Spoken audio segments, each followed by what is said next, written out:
Hello friends, story channel में आप सबका स्वागत है। आइए सुनते हैं कहानी का दूसरा पार्ट। लेकिन अब मेरा भी सब क्या बताती, इसलिए उसने अपनी बहन से कुछ भी नहीं कहा और अपनी बहन के कमरे में जाकर उसके बेड पर बैठ गई। सूरज की माँ कहने लगी, सूरज यह अचानक ही मीरा को क्या हो गया? शादी में तो बहुत ही खुश नजर आ रही थी।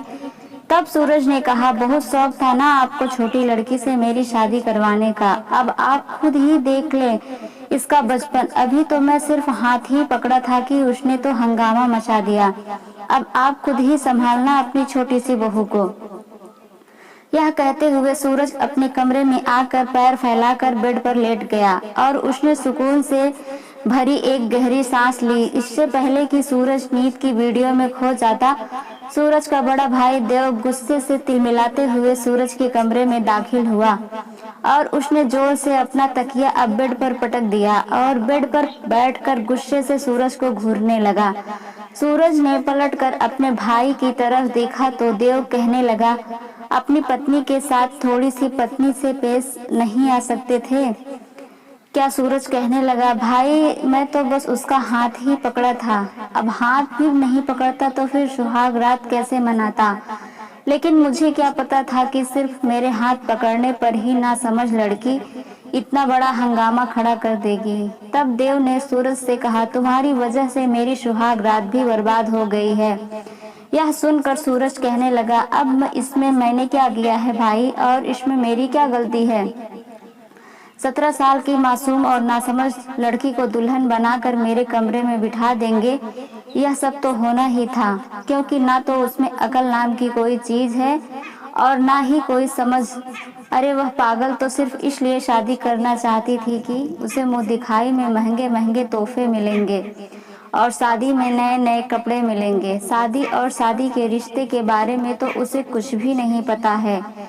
आपकी तरह सुहाग रात को लेकर मेरे भी कुछ अरमान थे, लेकिन आप सबने मिलकर इतनी कम उम्र लड़की से मेरी शादी कर दी, मेरे सारे अरमान पर पानी फेर दिया और सुहाग रात सिर्फ आपकी ही नहीं बल्कि मेरी भी बर्बाद हुई है। इसलिए अब आप भी मेरी तरह मुंह पर चद्दर ओढ़कर चुपचाप सो जाइए। इतना कहकर सूरज ने लैंप ऑफ कर दिया और सोने के लिए लेट गया। लेकिन सुहाग रात बर्बाद होने की वजह से देव को तो नींद ही नहीं आ रही थी और वह बार बार करवट बदले जा रहा था। सूरज ने कहा, भाई प्लीज अब आप खुद भी सो जाओ और मुझे भी चैन से सोने दो। सूरज की बात सुनकर देव कहने लगा, तुझे नींद आ रही है बुद्धू कहीं की? अगर तू अपनी पत्नी को कुछ वक्त दे देता तो कम से कम मेरी सुहाग रात तो बर्बाद ना होती। यह सुनते ही सूरज के चेहरे पर हल्की सी मुस्कान फैल गई और वह दिल में बड़बड़ाने लगा, भाई आपके साथ तो यही होना चाहिए था।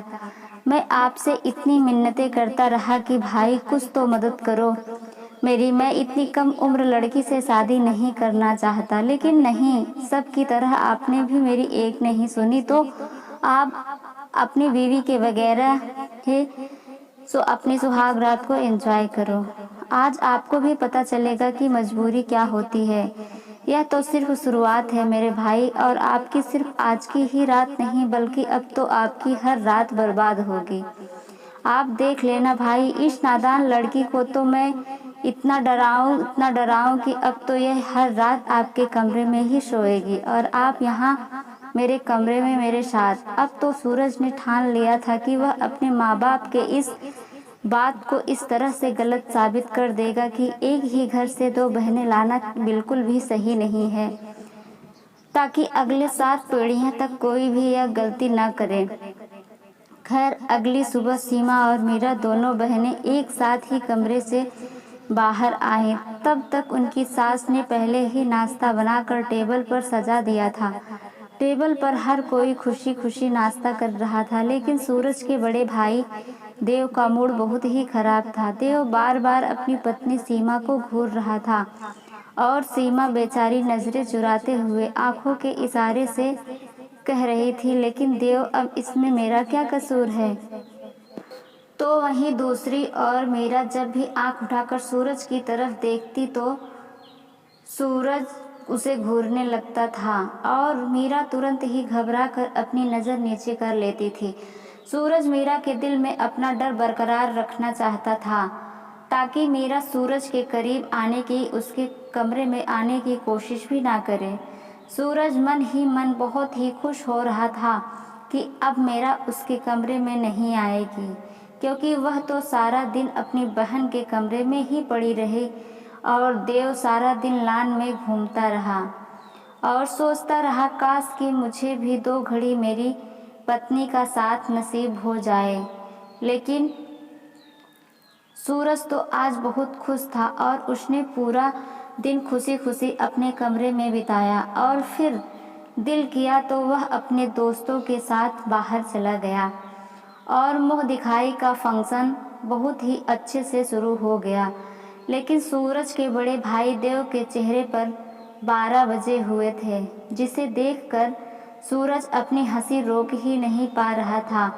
मीरा सूरज के पास ही बैठी हुई थी तो सूरज ने मीरा का बाजू पकड़े हुआ था और मीरा के बाजू को जोर से दबाते हुए उसके कान के करीब जाकर कहने लगा, बच्चों कल तो तुम बच गई थी, लेकिन आज क्या करोगी?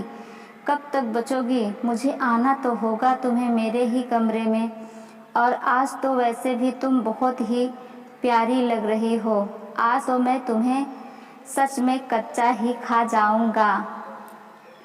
मीरा आज बेमन से सूरज के पास चुपचाप बैठी हुई थी और उसकी कल की सारी शरारत है एक ही रात में खत्म हो चुकी थी। मीरा बार बार सूरज के हाथ से अपना हाथ छुड़ाने की कोशिश कर रही थी, लेकिन सूरज उसका हाथ छोड़ ही नहीं रहा था। आखिरकार जब मुंह दिखाई का फंक्शन खत्म हुआ तब जाकर कहीं सूरज ने मीरा का हाथ छोड़ा था। आज देव ने सीमा को पहले ही साफ साफ बता दिया था कि आज चाहे कोई भी हमारे कमरे का दरवाज़ा खटखटाए या फिर चाहे दरवाज़ा ही क्यों ताला तोड़ दे, तुम किसी के लिए दरवाज़ा नहीं खोलो। इसलिए सीमा मीरा को समझा रही थी, देखो मीरा, कल रात तुमने जो कुछ भी किया ना, वह बिल्कुल भी ठीक नहीं था। तुम्हें ऐसा नहीं करना चाहिए था। लेकिन मीरा तो अपनी दीदी के दोनों हाथ लांच में बैठी हुई थी और वह अपनी दीदी से कहने लगी, दीदी मैं किसी भी हालत में सूरज के कमरे में नहीं जाऊंगी, क्योंकि मुझे उस सूरज से बहुत डर लगता है।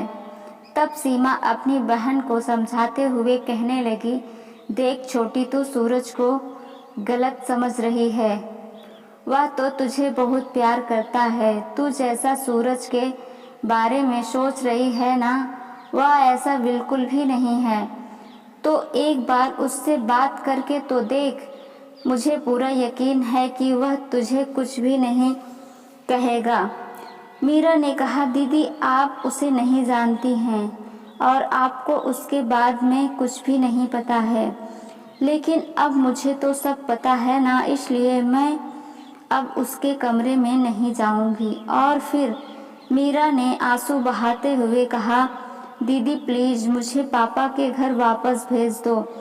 मुझे तो एक बार उससे बात करके तो देख, मुझे पूरा यकीन है वह तुझे कुछ भी नहीं कहेगा। मीरा ने कहा, दीदी आप उसे नहीं जानती हैं और आपको उसके बारे में कुछ नहीं पता, लेकिन अब मुझे तो सब पता है ना, इसलिए अब मैं उसके कमरे में नहीं जाऊंगी। और फिर मीरा ने आंसू बहाते हुए कहा, दीदी प्लीज़ मुझे पापा के घर वापस भेज दो। मुझे इस शादी वादी के चक्कर में नहीं पड़ना है। मैं अपने पापा के घर पर ही ठीक हूँ। तब सीमा ने कहा, देख छोटी, अब तो यह सब कुछ नहीं हो सकता।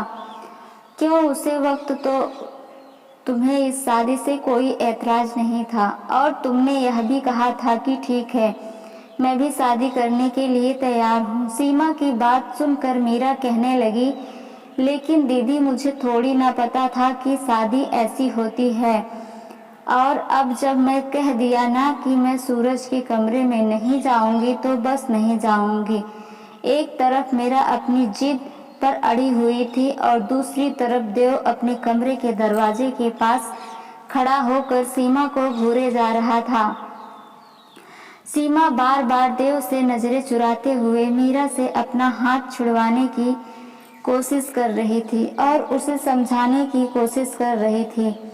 सीमा ने मीरा से कहा, देख मीरा, इस तरह से नहीं करते बेटा, सूरज तुझे कुछ भी नहीं कहेगा। यार कुछ तो अक्ल से काम ले, यह क्या बचपना लगा रखा है तूने। लेकिन सीमा की यह बात सुनकर तो मीरा रोने ही बैठ गई और कहने लगी, नहीं दीदी, मुझे सूरज के कमरे में नहीं जाना है, प्लीज आप मुझे पापा के घर वापस भेज दो। उस वक्त सूरज अपने कमरे में ही था और कमरे का दरवाजा खुला हुआ था, इसलिए वह अंदर से बैठे बैठे ही सारा नजारा देख रहा था। बड़ी मुश्किल से सीमा मीरा को समझा बुझाकर अपने कमरे में चली गई, लेकिन मीरा अपने कमरे में जाने के लिए तैयार ही नहीं थी। वह तो बाहर सोफे पर बैठी अपनी उंगलियां मरोड़ जा रही थी। मीरा सूरज से इतनी डरी हुई थी कि उसे लगता था कि अगर वह कमरे में जाएगी तो उसकी तो जान ही निकल जाएगी। यह सब देखकर तो आज सूरज को बहुत ही ज्यादा खुशी महसूस हो रही थी, लेकिन सूरज यह नहीं जानता था कि मीरा उससे इतनी डर जाएगी। मीरा चुपचाप से अपने कमरे में से आई और सूरज से बात किए बिना ही उसने अपनी अलमारी खोली और अलमारी से अपना एक सादा सा सूट निकाला और चेंज करने के लिए वॉशरूम में चली गई। सूरज मीरा की एक एक हरकत को नोट कर रहा था कि कैसे मीरा सूरज से नजरें बचाकर चुपचाप अपना काम कर रही थी। और फिर जब मीरा वॉशरूम से बाहर आई तो वह बहुत ही सिंपल लुक में थी, लेकिन फिर भी वह बहुत ही ज्यादा क्यूट लग रही थी। वॉशरूम से बाहर आते ही मीरा ने धीरे से कहा, अपना तकिया उठाया और अपना कंबल लेकर कमरे से बाहर जाने लगी। सूरज ने मीरा से पूछा, कहाँ जा रही हो तुम? तब मीरा ने कहा, मैं बाहर लॉन में सोऊंगी क्योंकि मुझे आपके साथ नहीं सोना है। मीरा ने जाते जाते कमरे का दरवाजा तक बंद नहीं किया तो सूरज ने पीछे से आवाज देते हुए कहा, ठीक है मेरा, जैसे तुम्हारी मर्जी, लेकिन जाते जाते लाइट और दरवाजा दोनों ही बंद करके जाना। भी वह बहुत ही ज्यादा क्यूट लग रही थी। वॉशरूम से बाहर आते ही मीरा ने धीरे से अपना तकिया उठाया और अपना कंबल लेकर कमरे में बाहर जाने लगी।